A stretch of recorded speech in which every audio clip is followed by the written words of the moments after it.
హిందూపురం నియోజకవర్గంలో ఎమ్మెల్యే అభ్యర్థిగా వైసీపీలో కొత్త పేరు వినిపిస్తోంది. మైనార్టీ వర్గానికి చెందిన రిటైర్డ్ పోలీస్ అధికారి ఇక్బాల్ అహ్మద్ను హిందూపురం బరిలో దించితే ఎలా ఉంటుంది అన్న చర్చలు వైసీపీలో వినిపిస్తున్నాయి. ఇందులో భాగంగా ఇక్బాల్ శుక్రవారం రాత్రి హైదరాబాద్లో జగన్ను కలిసి హిందూపురం వైసీపీ అభ్యర్థిగా పోటీ చేయడంపై చర్చించినట్టు సమాచారం.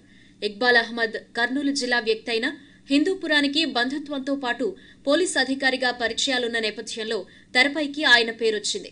గతంలో మైనార్టీ కార్డు ఉపయోగించి మాజీ ఎమ్మెల్యే అబ్దుల్ ఘనీని తెరపైకి తీసుకొచ్చి వైసీపీ అభ్యర్థిగా ప్రకటించిన సంగతి తెలిసిందే. అయితే అబ్దుల్ ఘనీ చురుగ్గా లేకపోవడం, అనారోగ్య కారణంగా కొన్ని రోజులుగా పార్టీ కార్యక్రమాలు నిలిచిపోయి క్యాడర్లో స్తబ్దత నెలకొన్న నేపథ్యంలో మరో అభ్యర్థి పేరు తెరమీదకొచ్చింది.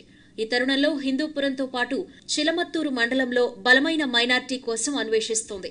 మైనార్టీలో బలమైన అభ్యర్థిని దించాలని భావిస్తూ స్థానికంగా ఆర్థిక అంగబలం ఉన్న వారిని రంగంలోకి దింపేందుకు పార్టీ అధినేత సన్నాహాలు చేస్తున్నట్లు తెలుస్తోంది.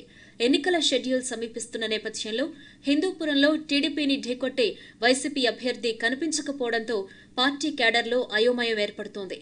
ఇక్బాల్పురం వైపు మొగ్గు చూపుతారా లేక అబ్దుల్ ఘనీకి మొండి చేయి చూపుతారా అనే విషయం ఆదివారంలోపు ఓ కొలిక్కి వస్తుందని పార్టీ వర్గాలు చెబుతున్నాయి.